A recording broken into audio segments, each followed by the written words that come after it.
What's up, ladies and gentlemen? It's Joe Love, your host here with the No One Can Agree crew. Uh, we got a panel here with Nino, the judge, and Alan. We're going to be talking about some topics today, so let's get right into it. Uh, what's up, gentlemen? How are you guys? Pretty good. Good, good, Chilling. good to hear. So today was yesterday was Game 3, NBA Finals. Golden State Warriors and the Cleveland Cavaliers. The Cavs have gone down 3 games to 0. What are you guys' thoughts on what's going to happen in the series? Is it going to be a sweep, or and what's going to happen after the series? What are y'all thoughts? I'll let you guys start off. Go ahead, Reggie. Okay. Well, I think the Cavs will come out game 4 and show some pride. Um, I think they'll push through and actually win one game, just because they're in front of their home fans. Um, don't want to go home so soon. I will say that LeBron has a history though of kind of giving up on his team a little bit. In that final game, if he's about to get swept or if his team has no chance of winning. Um, so that's something to watch, is to watch his demeanor, watch his mannerisms to see if he's really into the game, or if he's just kind of going through the motions and, you know, looking for the next crew and talking about moving somewhere else. So that's what I look forward to, but just to kind of see where his head is at. But if they can win the next game, and it makes that very next game interesting, in my opinion. Yeah, I agree. So you have a inkling that King James is going to jump ship after I this have if an they in- lose. I have an inkling, and the reason for that inkling is if you watch the mannerisms of him and Kyrie when they play, they don't look like they're the closest of teammates. A lot of Yeah. times, Kyrie, when he celebrates with Jr. Mm. You rarely see him run up to LeBron to celebrate. Is normally with Jr. Uh, it almost makes me question whether there's more to that than just by chance. Well, you Just think you, just by you saying it, Rich, not to cut you off, Joe, but Kyrie may know something that the rest of us are already thinking. That he probably thinking that if we don't win this series, Bron is skipping town. You know what I'm saying? Right. Because people are going to be putting up money uh, to try to get him. And as we've seen in the workouts of the potential draftees, um, the Lakers are somewhere. I guess from what I saw the other day, that they may pass um, over ball. So maybe they probably are hoping or something is going on behind the scene. That's what I think. Like, it's just too ironic that LeBron has a house in Cali, in LA, 30 minutes from the Staples Center, and there has been like this open discussion now that he may end up with the Lakers. The same thing happened with when he was going to Miami. You know what I'm saying? Like, this whole build up, and he went and bought a house in Miami. And the next thing we know, I'm going to take my tennis to South Beach. Come on, man. It's coming. so it sounds like you think he's going to go to LA. I think most major stars, whenever there's trade talks or talks of them jumping ship, it's always LA. LA is the big name to mention. I mean, you heard that with Westbrook a year ago. You heard that with Paul George. You've heard that with Mm-hmm. just about anybody, really. Yep. So where else, other than LA, because LA is always there, where else would you see LeBron going to combat Golden State? I think that if we were talking about combating Golden State, then his best move would be to stay, um, and try to find a way to possibly bring in Melo. You Mm. heard that name tossed around a lot. I think if you add Melo to the team, I don't know how it would work, how you could make that work. But if you somehow were to add Melo to that team, maybe even trading Love to get Melo, Yeah. and he provides that other weapon, but he also provides you a bigger body that can hold LeBron. I mean, hold KD. It kind of takes out the element that the Warriors have when it comes to having KD there. I can agree with that, Reg. I mean, that'll be good to watch and good to see. It would be interesting to see how they could play together, but I think that would be something that of course the media will soak all that up because Carmelo came out of Syracuse his freshman year. LeBron came in that same year. Both were tit for tat as far as in the polls at the time, and for them to potentially play together, like that'll be movie ready. and they're good friends. Yeah. I think it actually would be I think they would do well together. I think it would be a tough situation though when it comes to beating the Warriors. And my reasoning for that is both of them, the style of play requires that they have the ball, and so it makes it difficult. The one thing about Golden State is that they have a team full of guys that don't need the ball in order to do what they need to do. Like Durant can play off the ball. Clay, he's known for playing off the ball. Curry can play off the ball. So you got a bunch of guys that are stars that are able to play off the ball. If you add Melo to that Cavs team, you've just got 3 players who need the ball in order to do what they do offensively. Yeah, and here's the one thing we're missing. It's called defense. Mm-hmm. I don't care what you say. They've got 2 people on their team that are defensive shutdown guys, or they're specialists at what they do. And there's Draymond Green and the other boy, that's MVP. The boy, what that boy name on Warriors? That won the MVP. Curry? No. They won the MVP for the finals. Iguodala. Okay, yeah. So at the end of the day, it don't matter if they get Carmelo or not.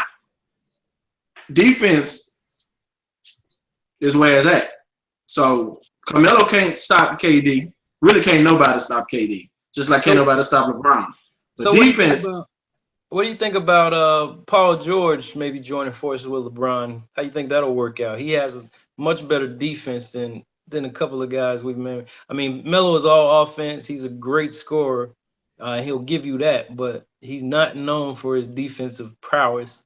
Whereas you get Paul George, who is becoming a free agent. How do you think that can play out? Look, I'm the one that thought Isaiah Thomas was Isaiah Thomas' son, so I don't know too much. Also a stickler for defense. Yeah. It is again. If they join forces with LeBron, I'm really done. You think I'm done watching basketball? I'm really done watching the NBA. A waste of eyeball movement. I could do something else with that time, and just wait on the finals. Cause yeah, that's true. What's the point? That's true. I agree. I don't think that these super teams, especially in this kind of format, help the league at all. Because one, you're basically killing the small market. When you talk about you draft a star, and in four years he's dipping to go to some super team. You're never able to really build a franchise. I mean, I guess you could say the Warriors did, but that was kind of a rarity. That don't really happen like that, where you get all those stars on one team through the draft and through building it. So I don't really like the super teams and what it's doing to the league. So let me ask you guys this. Speaking of the super teams, these super teams have been in development for a while, and this isn't a new concept, but it's new in the way it's happening. So I heard Adam Silver, who is the commissioner of the NBA, say that, it's a different style of basketball. There's a lot of scoring going on. But he said it is great for the league. because in the last 3 years, you've had two different franchises win that haven't won anything in 40 or 50 Yeah, years. that's true. So how long do you think these super teams can even last? You see the Boston Celtics, they lasted a few years. You see Miami, they only lasted a few years. How long can Golden State last? How long can the current Cavaliers team last before breaking up? And then there'll be another one somewhere else. Maybe you'll get one in uh, Oklahoma. Maybe somebody will join up with Westbrook. Maybe someone will join up in DC. Maybe someone will Yeah. join up in New York. Who knows? Well, So how long do you right. think they can sustain that? Well, think about it like this: the '80s and the '90s, early '90s were super teams. Yeah, Let's exactly. just be honest. Damn, LA and damn Boston was stacked with Hall of Famers. Yeah, Mm-hmm. Super team. Those teams were more super than the Warriors are right now. I agree. Because they had two Hall of Fame big men, your point guards and your other guy and your small forwards. That was killing. You talking about Elgin Baylor, damn Worthy, Magic, Kareem. God damn.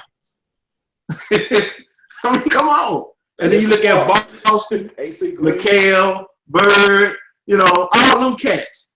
All the cats that was on them teams balling. And you could tell because they won 5 with Magic. I think Bird won 4 or 5. Shit. That's 10 championships with 2 teams. Come on. Yeah. The Pistons win 2. They got like a class 6 Hall of Famers on that team. Damn, the Bulls come in and win 6. Then you got other teams in between. Yeah. I mean, that's just what it is. Spurs and more, years up to now, the Spurs won a lot of championships too. But they might be the only team that wasn't a super team. True, exactly. Well, so I think the difference it's kind of sort of what Joe was talking about, where you're talking about how those teams became super teams.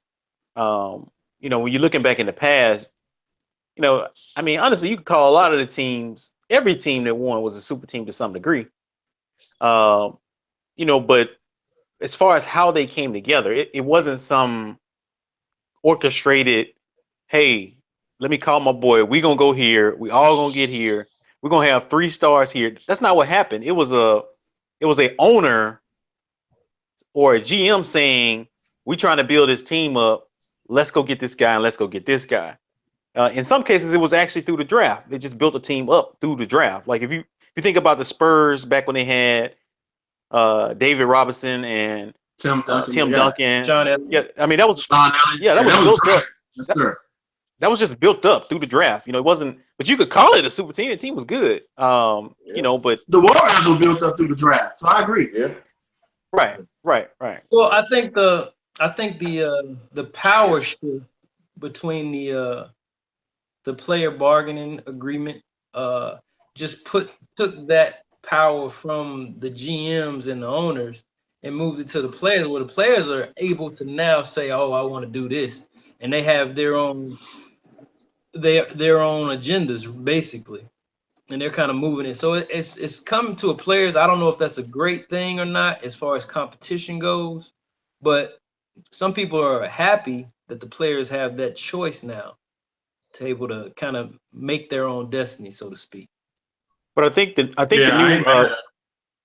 new collective bargaining agreement is actually going to slow down the whole super team. Yeah. The new one is right. that's starting this coming up. Right, because you have the max deal now. Yeah. So whereas a person could make $100 million now with that max deal, if you go somewhere else, they might pay you 60 mil. So are you gonna really turn down that 40 mil to go play with your boy, or are you gonna say, man, let me get my bread, play here, and just let them build?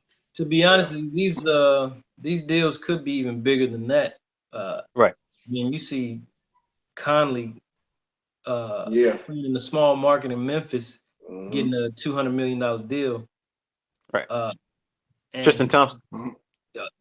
again, Tristan Thompson is making $88 million, $84 million with the And ain't doing Cavs. nothing. He's averaging He less than trash. 3 Ain't doing nothing.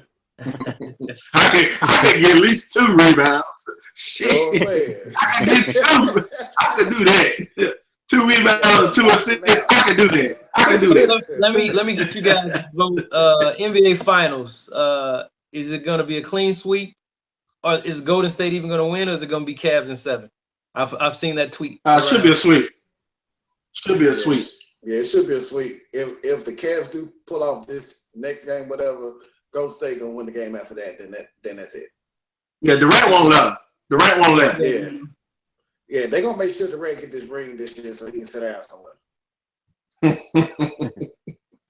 What you think, Nino? Yeah. What you got? Yeah, I think they. I think the Cavs win the next one, next game, just for pride, and they go back to Golden State and get destroyed. Okay, so you got Golden State in 5. You got a sweep, Judge, and you got a sweep as well, Allen. No, I got Golden State in 5. Golden State in 5. So y'all got Cavs winning. Is that the game tomorrow? I think it's tomorrow. No, it's in 2 days. Yeah. Well, what about you? You ain't saying nothing here. You asking all the questions.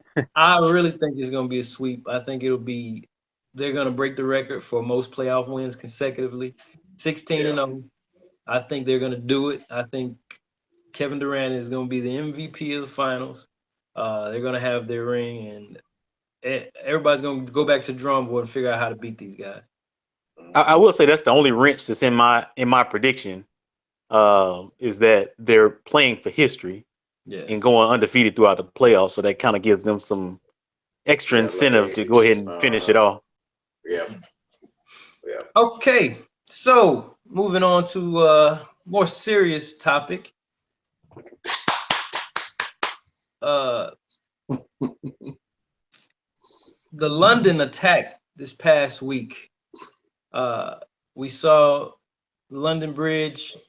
We had some vehicular issues. We had some firearm weapon issues, and it turned out I think 7 people died and 40 some odd people were injured, and I think about 17 people were arrested. Trump's calling for the Muslim ban. Really, he's calling for that travel ban. He's very adamant about it. He says this is Islamic terrorism. So he's taking the whole religion of Islam and putting it as a terrorist group. I want to get you guys' thoughts on that, and how do we prevent these types of attacks from happening? Well, I guess I can start off. I would say that as far as Trump's travel ban, I feel that the ban is unconstitutional. In my opinion, it's just a Muslim ban, not a travel ban. As far as stopping terrorism, I don't think there's a way to stop terrorism.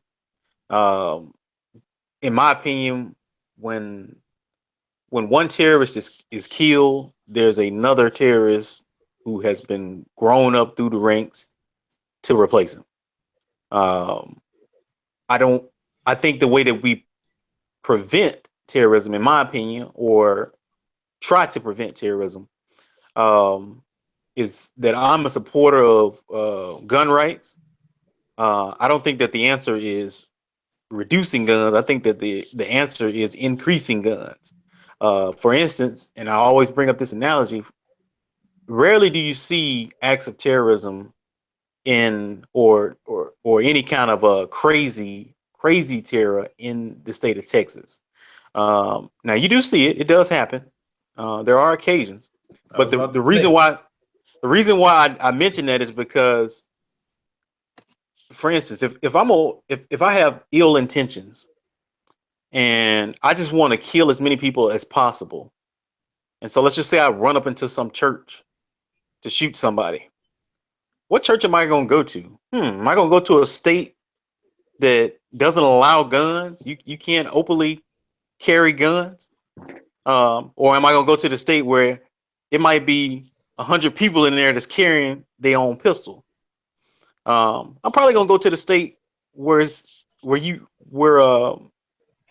can't carry a gun. So I feel like with more guns, people being able to carry, having more training on how to properly carry guns and use guns. Um, that's our way of decreasing homegrown terrorism, in my opinion. I think you may have a point there. There's some issues I might have with that.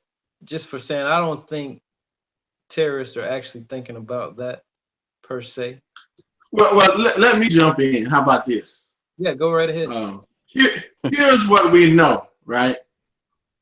A gun ain't gonna stop somebody who's driving a semi truck running people over. We saw that in New York. It's gonna stop a suicide bomber. It's not gonna happen. Okay. Now, a gun will stop somebody. See them starting to do something, pulling out one, or after the fact they've already started shooting. So it's really not gonna prevent it. It may minimize casualties. That's what we want to say. But your analogy of Texas is okay, but it's not realistic because Texas isn't a symbol of America.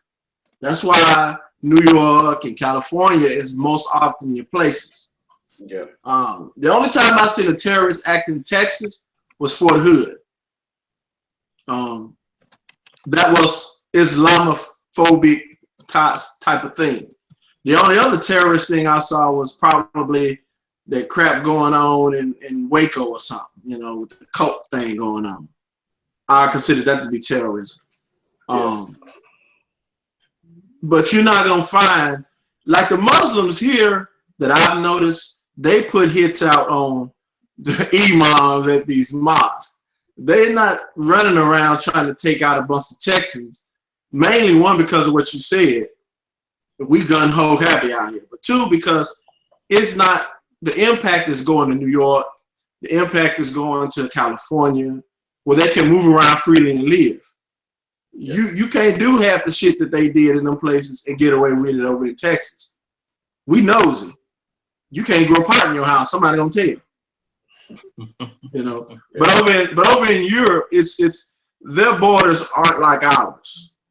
You can move freely because the people that live there, because all of the borders are kind of connected when you look at it, you can go from one end of the damn continent all the way to the other end just by, without having to really cross any water.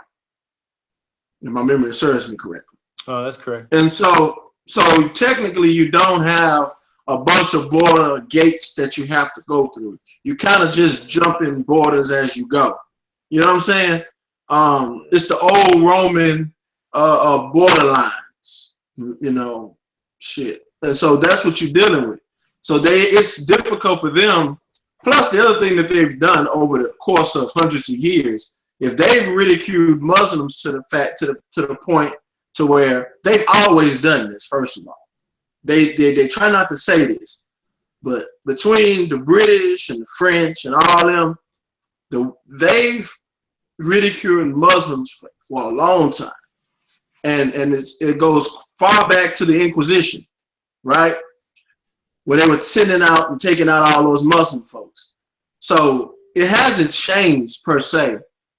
That's just how they live, and that's just what they're dealing with. And it sucks, but we don't have the same problem they got. And we're not gonna have the same problem they had. We're just not. Right. Well, I want to say this in regards to if we can stop terror.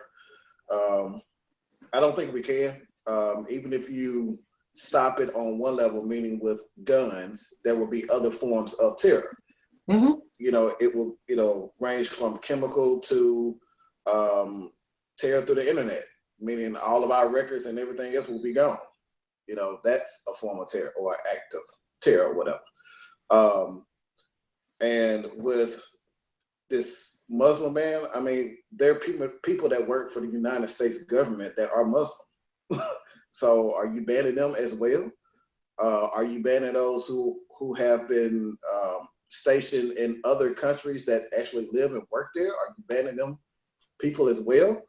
And then there are Muslims of all type of, races and colors. So, like this whole thing, it really don't even make any sense to me. Like it's crazy.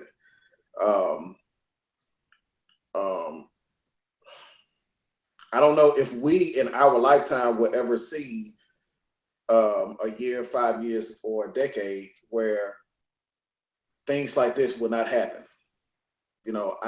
Since I've been born and since I've been looking back over the years, there's always something of that particular nature that has been going on or we have been taught in school. So I don't see it's stopping no time soon, not in our lifetime. It won't ever stop. Mm-mm. But that's violence and humans go hand in hand. Right. The lie that you're being told is to give you a false sense of security. Oh, well, now, granted, I'm all for extreme, I hate to use extreme vetting, that nonsense, but for screening people who come in the country from certain places, I personally think needs to happen. I think if you come, just like when I'm going there, you ask me what I'm doing here, I want to know what you're doing here and who you're coming to see, or at least something. And you do, well, really, Snowden messed it all up. Okay, let's first go there. But for me, you got to go a little more into saying, okay, well, if you're here, I want to make sure that you're not on any of our radar as someone who's been conspiring with another, quote, U.S. citizen for years, trying to get them to do something. We need to know that. Mm-hmm. I mean, I just got to be honest. And I don't mind you monitoring my internet activity if you think that I'm online going to these websites and these forums conspiring with these folks in order to join ISIS or something else. Yeah. I don't have a problem with that. Matter of fact, I welcome it because the last thing I want is to be in Chick-fil-A and somebody pissed off at the Christian Chick-fil-A owner and ready to shoot up the Chick-fil-A while I get me a spicy chicken sandwich with pepper jack. Right. Just saying. Yeah. That's true. But, like they already kind of monitoring that anyway because you can only Google so much before like you're pinged or something. Mm-hmm. If you Google how to make a bomb 10,000 times, I mean, like you won't even get up to probably 5. So they already monitoring. Have you tried that shit? No, sir. And I'm not going to. No. Mm-hmm. Yeah, There you go. I think there's a balance. How far is too far as the vetting goes? And then with President Trump's proposal, he seemed to leave off a lot of countries that he has interest with that are primarily Muslim countries. Mm-hmm. So is that fair? Is it not fair? What are we doing there? I mean, it doesn't. It's just delicate. It's a delicate thing. It's hard to do. It's hard to execute. So I don't know. I don't know what the answer is for that. That's why. You got to start somewhere, bro. Yeah. I agree with you. Pick 10 of them out of the hat. Sucks to you that your name got pulled. Random. We know how that random searches go. Yeah. You end up like Buddy from the Steelers. Mm-hmm. Random drug test. Oh man. Well, all right. Good input, guys. Let's move on here. Bill Maher just recently got in trouble. He has a show on HBO. It does very well. It's Real Time with Bill Maher. I've watched the show. I've enjoyed the show occasionally. I don't watch it regularly, but when I do catch it, it's pretty funny. It's entertaining, and sometimes he has some good points and good guests. He recently called himself a house nigga. How do we feel about that? Do we? Me personally, I thought it was funny when I first heard it, but you know damn well you ain't supposed to say that. You know what I'm saying? You're a white guy. I don't know how Bill Maher's got to be in his 50s, 60s. He's got to be close to that age range. He should know better. Was it funny? He's a comedian. It was funny. The way he said it was funny. Mm-hmm. Was it offensive? Could be. If he was a house nigga, yeah. Depending on who you are, that could have been real offensive. Me personally, I wouldn't condone any person using that language if they are not of that ethnicity. I'm gonna leave it to you guys. Go. What are your thoughts? I agree with that last statement, but I think Bill Maher, I mean, he has said a lot of stuff over the years, like a Webster dictionary full of stuff. But I also feel like Bill Maher thinks that, like he's down, you know what I'm saying? Like he with us, He aligned stuff. He thinks he's honorary, I believe. Yeah, and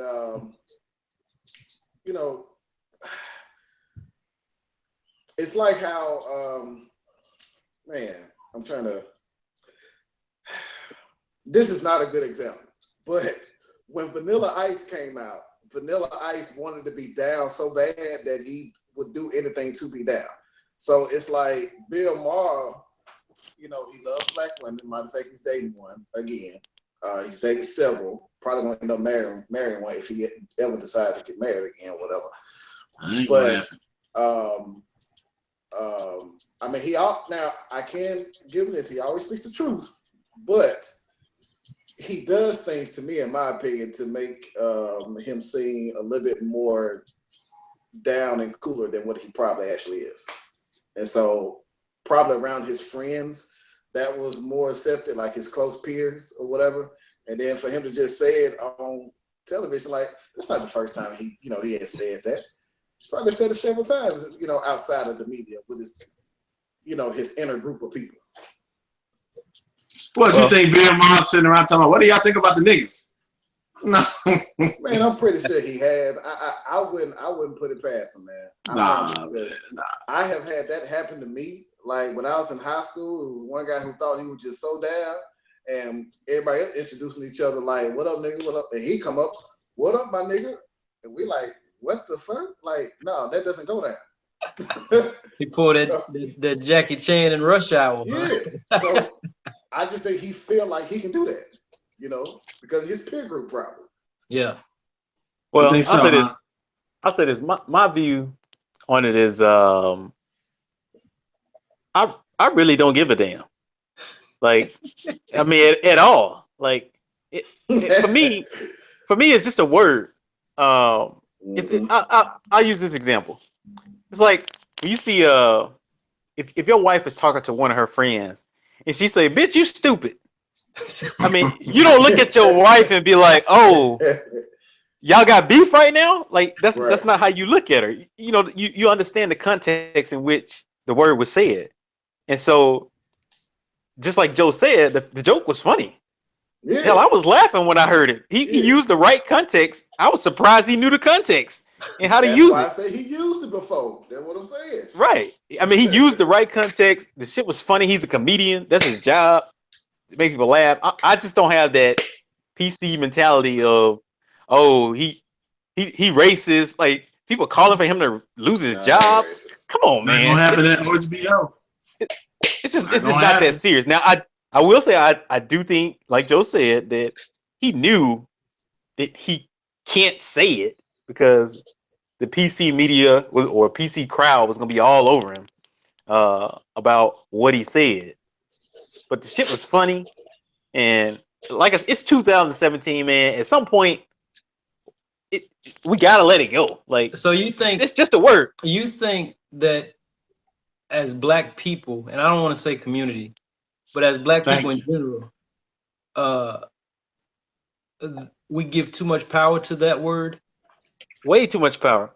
I mean, I'll say it like this: if you're talking to if my father was looking at Bill Maher, he saw what he said, he might find it totally different than the way I find it, because we grew up in totally different times. Yeah. So his perception of that joke, it might not have been funny to him. It might have pissed him off. Yeah, yeah. But for me, it's 2017 for me. I don't give a damn. It just is what it is. So you You use that word all day. so you think if we relinquish the power of that word, the more people let it go, the more it will become obsolete. But see, I don't even think it's about the relinquishing the power of the word. I think it's just the context in which the word is used. So It's ego, bro. if some guy come up to me and say, "You stupid nigga," then we might have an issue Yeah, yeah. because That's the what way I'm he saying. used the word. You know, if it's just intent. I you're agree. right, it's the intent. It's definitely the Yeah. intent. I agree. Well, here's the thing, right? Bill comes from, and I admire it, the I'm against the PC group, right? Mm-hmm. Yeah. I'm a comedian to where I'll say things that you will not like. Mm-hmm. Yeah. But how he says it is what makes him genius. What you'll find in social media and you'll find on these news sites that try to be pro-black agenda, right? They'll say, "Oh, well, Bill's wrong." For example, you have old boy from TV1. He can't wait to get into somebody who, you know, he just don't agree with. That's just what he do. Roland Martin. That's just what he does. Martin, yeah. Okay. But we know Roland on that bullshit, right? We know that. You just this for TV. So Bill, first of all, it flew clear over me. I was watching it, the damn show the other day. To me, it wasn't nothing because I was like, oh shit, you know, it wasn't funny because I didn't. It was like everything else. I didn't catch that. I just really didn't. It was like, okay, whatever. But here's the thing: for anybody who's upset, and this is where Orlando Jones is right. When we say you're a house nigga, it's using a derogatory term for those we consider to be house niggas. Right or wrong? Right. Correct. It wasn't a term of endearment. That's not a term of endearment. No, it's not. So why are you acting like, oh well, I'm upset because he said it? He used it in the context of how we use it as a derogatory term towards other quote unquote black people that was in the house watching everybody else sweat. You know, eating the good food and all that. So get out your feelings. And if you want to be in your feelings about something, if you want to be outraged about something, be outraged about something, not whatever's trending at the time. It's the same thing with when we were talking about old boy and LeBron and the nigga graffiti on his house. Everybody who's quote unquote upset are really not. And they don't, and the details of how I explained it to you, most people that you talk to couldn't explain to you why they're mad. They're going to give you what the TV said. Okay? Yeah. So I'm not concerned with one, Bill will never lose his job at HBO because one, is HBO, you can say what the hell you want. Two, he owned the show. He executive produced the show and they make too much money. And he got another 3 shows that he executive producing and he making all that money. So I don't know. It can that backlash can push anybody out. Not on HBO. Now, if it was ABC, NBC, yeah, possible. Well, I guess we'll see. Not HBO. I mean, they hadn't made any moves yet, so we will find They're out. not. They're not. You ain't gonna. Who won't boycott HBO? Game of Thrones on there.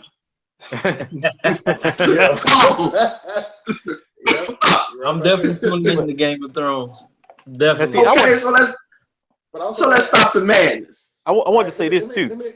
Go ahead. Add to what Kurt was saying. Now, the reason why I feel like some people were really upset about it is because of course Bill Maher's white, and then with all the things that have been going on within our community with the unarmed killings of innocent black people, I think people were, which he spoke out against, right, and I think people are so they're more concerned about that side of it and him actually saying it versus the actual joke of it, and so that's where it's coming from. That's what I think. Yeah. So you think it's a hypersensitivity issue? Yeah, with all the things that's been going on within you know, the past couple of years. You know, the Mike Born Martins, out of ignorance. Martins, all that. Yeah, but that's born out of ignorance, and there's no excuse for that. If you know Bill spoke out about police brutality more than any other white person on TV. Right. Exactly. Between police brutality, poverty, and everything else, he was one of the few people that ain't hold no bones to nobody. Yeah, that's true. You know, so if you upset with him for what he's saying, you either tailor into that audience group of that group of people that are hypersensitive, or you doing it out of ignorance. And those two are not good for the strengthening of a particular demographic of people that live in America. Yeah. Yeah, but see my issue with it is the double standard. Like, one of the funniest jokes of all time is Chris Rock and his cracker ass cracker. That was like the funniest joke. That was the funniest joke ever. You know, but nobody is calling for Chris Rock head for making the joke. So why have a double standard? Just let it be. Yeah, I mean, I was thinking that the other day when you said that too. I was thinking that the other day. I remember Chris Rock going, "You cracker ass cracker, cracker ass cracker." Right. There's definitely a double standard about it. I don't know why it is, but that is what society has deemed as acceptable. I know for a fact that black people call white people nigga all the time. Black people don't care who they call a nigga. Asians, they'll call any nigga a nigga. And any niggas do that, not black people. But that's what. Let's not get it twisted. Man, we don't know who watching this. I promise this shit live. I don't know who watching it. Oh man. All right, so to piggyback off that, I just want to touch bases on this because at the same time, Kathy Griffin took a photo shoot with a bloody head of Donald Trump. Yeah. Everybody called it tasteless. She got booted off for whatever she was doing. Fucking right. And what are your thoughts about that? Is that the symbolism was too far? Do you think it would cause someone to want to commit? She was out of pocket, though. Against the president? But you know what was funny? Yeah, she was out of pocket. She was. But what was funny about it to me was that a white person doing it to another white person. Now, we've seen over the last 8 years, people of other races, you know, hanging nooses around, you know, President Obama's neck, burning them and everything. But then here comes Kathy Griffin, you know, with the slam dunk. White person, you know, doing something against or painting them in a negative picture or whatever, destroying their life metaphorically in a picture. So, well, I think with Kathy, I mean, she's a public figure.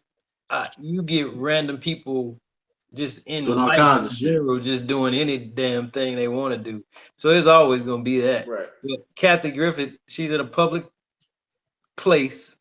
She's a public figure, and she's celebrity. She has celebrity status, and she's on TV. So, well, I think. But that's Kathy Griffith, though. Like, I would expect nothing less from her, though. Right? Especially her behavior over the years, the decades. That's just her. Agreed. She's a weird one for sure. That's her. Yeah, but that's completely out of pocket. Yeah. I mean, she I really. I agree. I mean, even here's. I never was one that talked against the president, right? I never did. Mm-hmm. I just simply say, you are what you are, and history will tell us exactly what you are. Mm-hmm.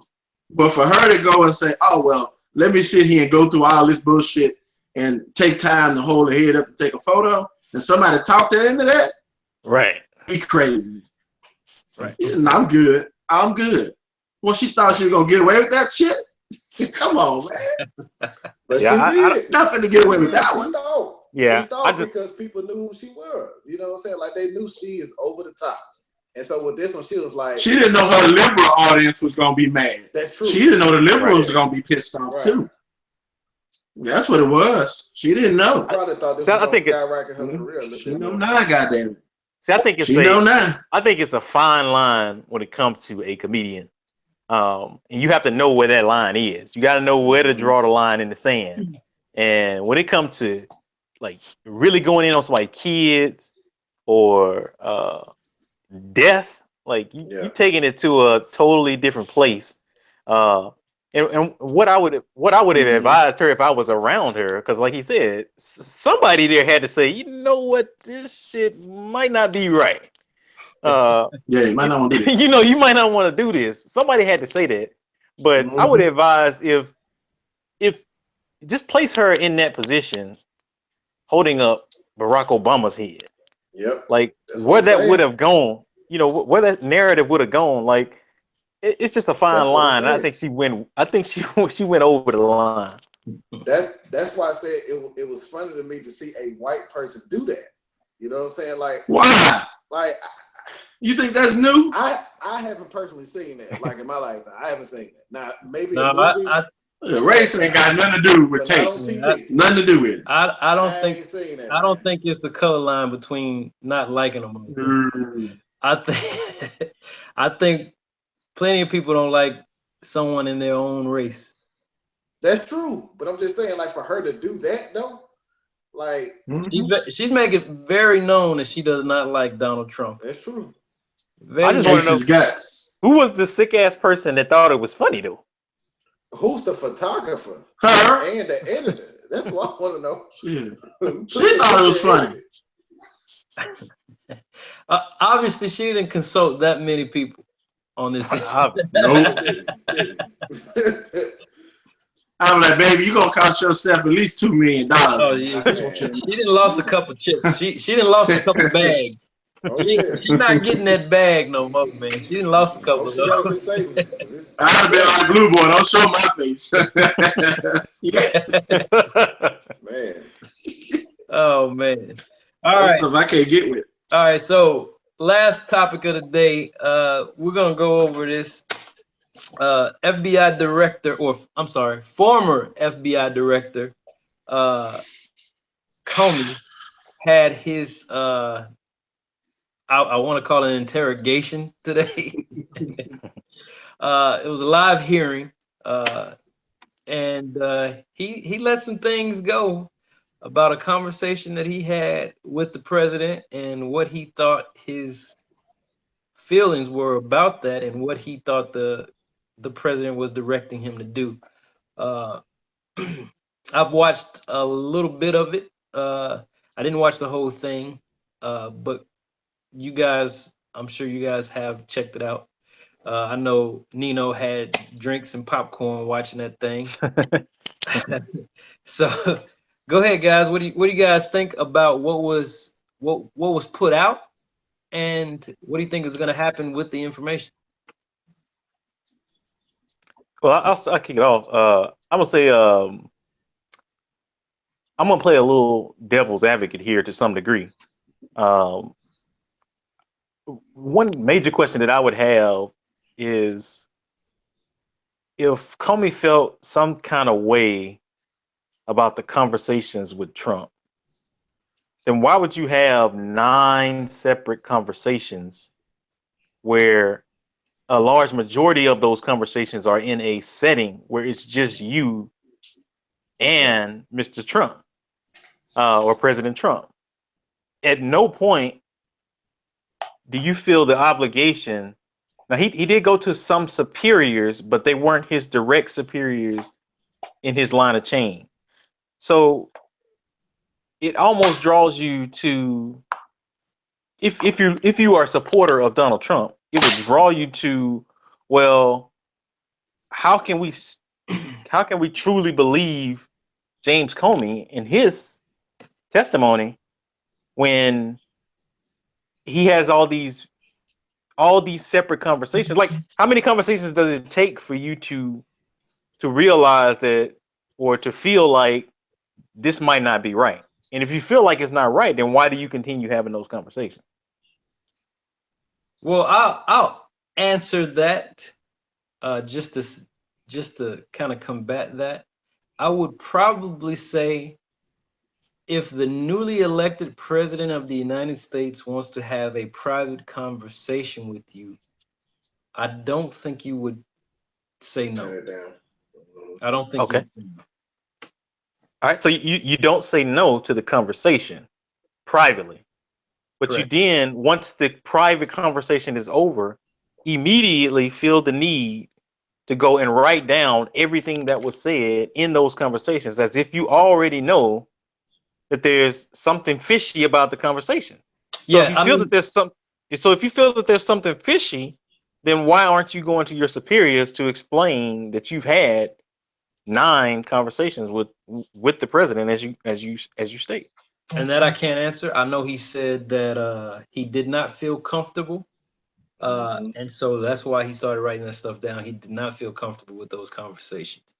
One Yeah, because last point. he didn't want to have the conversation with him without the attorney general Session. present or something like that. Yeah. Yeah, session. Hmm. Well, so one more point. One more point. So he also talks about a conversation in which Trump states, um, well, there was this, well, you had that thing that happened in the past, and then he goes on with the conversation. At no point does James Comey elaborate on or even question what Trump means by that thing. Trump was basically saying, like, I did something for you in the past, but Now it's time for Comey, you to in return none of that. his memos does he mention What it what the was. thing was in the past, Yeah. or when they asked him, he acts as if he didn't even draw any suspicion to what the thing was when he was at when Trump mentioned it. So my question is, if you're a straight up dude and you straight up about what you're saying, anybody that's listening to a conversation and hear him say, that thing in the past that I did for you, but then don't take the time to answer the question. Okay, what was that thing he talking about?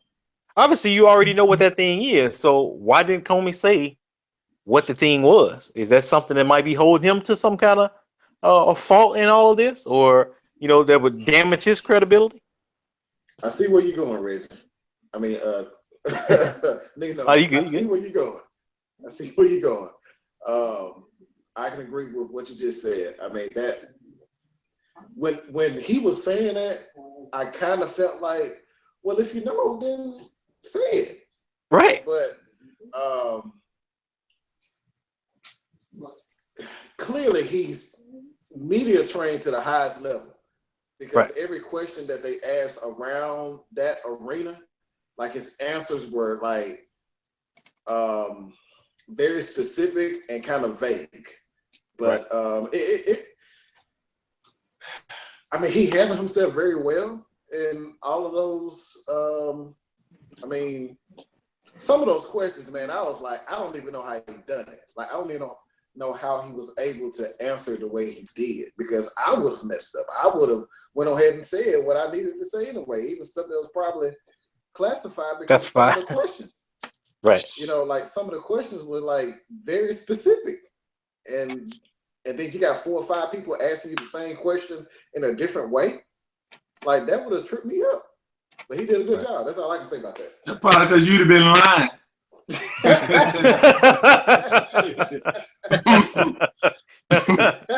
let's I'm get just saying, one. man, like, that was so much pressure.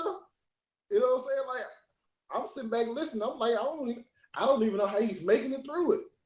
But he's done those hearings before, so he Yeah, has a history of doing the hearing. Yeah. most So definitely. Right, and let's first be honest here, because you said something earlier, Regis, that's not factual from my understanding.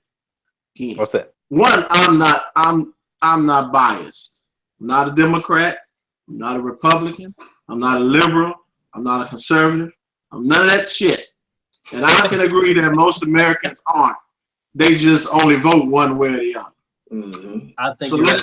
so now let's dig in, right? From my understanding, there was only one closed door, y'all get out, I need to talk to him meeting. Yeah. There were several different meetings that they all had, and things was being said that he kept memos. Now, this is what we do, right? I know in the Army, most of us keep memorandums of records. When we talking to somebody and something don't seem right, or we in a meeting and something ain't rolling right, we jotting it down, right? Something that they teach us. We do this so if something come up, I got some of my facts straight, if not most of them, about what happened. Mm-hmm. Problem is, it's debatable between the people that was there because they can say that ain't what happened. You see what I'm saying? His problem is he wrote some shit down, and right now it ain't rolling. It ain't just holding weight in court because you got the White House saying the opposite. He say she say. Plus, we already know he's not. I'm not. He's political. He's hurt. He's upset. Okay. He leaked his. I won't say he leaked anything because it's not a leak. It was his memos. He can give it to whoever the fuck he wants. So he gave his stuff to a friend of his who gave it to the Post. Right. He intentionally did that. Those are the type of things that I think are called. Those are kind of. I hope nobody's listening to get mad at me. That's kind of girlish, right? I'm saying that for this reason. If you a man, stand on your square, right? And say, listen, like you said, he talked to Sessions and said, yo, hey, you need to talk to your boy because we can't be having these heart-to-hearts, he and I talking when things are going on, and we definitely can't be discussing Flynn and whatever's going on with that. And 9 times out of 10 is because all of them know Flynn was on some other shit. Okay? And we also probably know several others were on some other shit. Mm-hmm. And it's also quite possible when they say, oh, well, they're not investigating you personally, what they're not saying is, smart people know this. They may not be investigating you now, but investigating Flynn, if he starts snitching or dry snitching and your name come up, now we're investigating you. So in order to do that, you got to get rid of the one that's doing the investigation. Now, what you find out on TV is you'll hear them say, oh, well, the president's got the power to pardon people, right? That's what the Republican representative from Texas said. The president's got the power to pardon. Well, first of all, you don't pardon somebody after they've been convicted. You don't pardon somebody for some shit that they ain't convicted of. Okay? Never heard of that. Never heard you saying, oh, well, don't worry about that stuff they're telling you that you supposedly did. I'm gonna pardon you on that. You only pardon them after they've been convicted. You like, okay, well, yeah, you guilty, so I'll pardon you on that, and you can roll. But that's not the case. So what you find is people mixing words, trying to fool the people who don't know no better. The low information voters and those who get their talking points from talk radio and TV couldn't tell you what half the words they saying mean. When you talk about a pardon, they don't know what you're talking about. They think you're saying, excuse me. They don't know. I'm just being honest. So watch the foolery, but don't be distracted. Right. I didn't want to comment on the foolery because it's foolery to me. It means nothing. History is going to determine whether or not the bullshit you promised manifested into what you expected it to. Meaning, is jobs going to come back? Is more people going to get money? Is Detroit? Is Flint? Is Saginaw, Michigan? And these places, in Pennsylvania, economies going to start to rise through manufacturing and not through some other means that you promised. Those are the things I'm looking at. I don't worry about the theatrics. And this shit is theatrics. TV hearings and shit. That's nonsense. I get distracted by that. Okay. I agree with that. Well, guys, I want to thank you guys for your views. As always, you've been a great panel. We're not done. Oh, you got something else for me?